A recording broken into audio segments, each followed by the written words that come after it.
never look at cavemen the same again. First of all, most people don't know that the cavemen lived during the Stone Age. And most people don't know that some of the greatest stone monuments on Earth was built during the Stone Age, stuff we can't reduplicate. By the end of this video, you're going to realize that the theory so many of us subscribe to today, that the entire Stone Age was just a bunch of dumb cavemen, you're going to question that by the end of this video. By the end of this video, you're going to realize that the Stone Age consisted of very advanced stone cities that could have been built by primitive dumb cavemen. A lot of people feel some kind of way about the idea of living in caves, but the trick is they really haven't taught us exactly what a cave is. Let's talk about this. The entire dumb caveman stereotypes exist to stop people from questioning how advanced many Stone Age societies may have actually been. Modern society laughs at cave dwellers while standing in awe of massive stone structures, cliffside cities, megalithic monuments, and ancient engineering feats that are still difficult to fully explain or replicate even with modern technology. Sites like Stonehenge and Göbekli Tepe require planning, astronomy, excavation, transportation, and stoneworking knowledge far beyond cartoon images of a grunt savage with a club. Instead of seeing Stone Age people as primitive, maybe we should consider the possibility that many ancient civilizations possess forms of intelligence, engineering, and environmental mastery that modern society has underestimated, forgotten, or deliberately reduced to propaganda and comedy stereotypes. When we think about a caveman, we think about people living in some natural primitive cave, but that is not what the Stone Age people were like. Modern society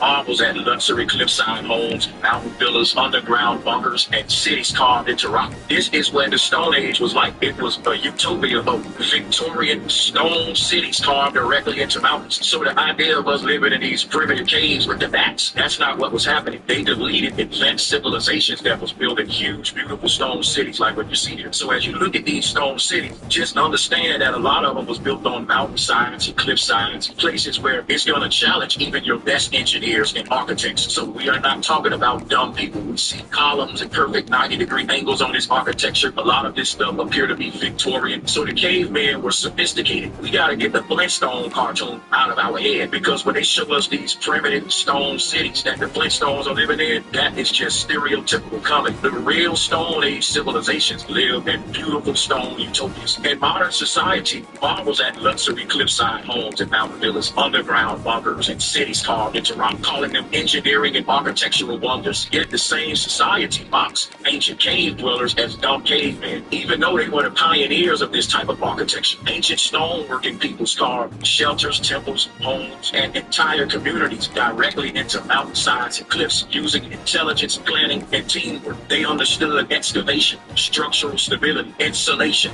airflow, and environmental adaptation. In many ways, what we call cave dwellers or Stone Age people did not simply dwell in primitive natural caves. They dwelled in stone cities. But by definition, these stone cities qualify as a cave. You see the game that they're playing in order to delete all of these advanced civilizations and write them off as simply stupid people holding clubs in their hands? Because when you hear the term caveman, that's what your mind does. It goes directly to the Flintstones, to the Geico commercials. So cave dwellers were the first excavators, engineers, architects, and stone craftsmen. They were the first in human history. In other words, we wouldn't be doing none of this stuff if it wasn't for the Stone Age humans we deleted from history with stereotypes and mockery. When we see cities like this built on cliffsides and mountainsides, we marvel at them. But don't you know that this very design comes from the Stone Age? Check this out. This is stuff that we marvel at today. Look at this.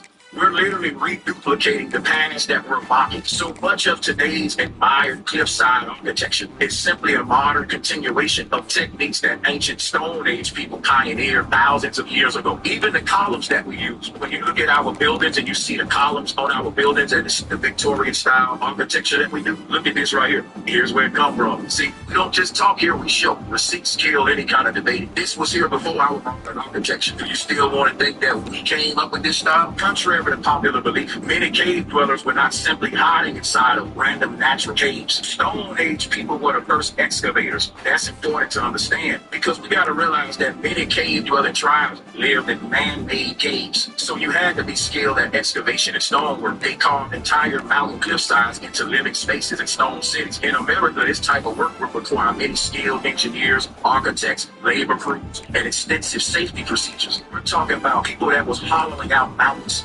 entire cave network systems, like what's in the Grand Canyon. Don't you know that there are a bunch of networks of cave systems in the Grand Canyon? There are remnants of a stone city and a civilization that once existed there during the Stone Age. In these caves in the Grand Canyon and all over the world where we see these stone cities carved into the mountain, they also have temples, meaning that the cavemen had a spiritual system. The Stone Age people laid the foundation of God consciousness or spiritual system. You got to be intelligent to have that. To manifest the type of projects that we see on the screen right now, today, you would need trained engineers, architects,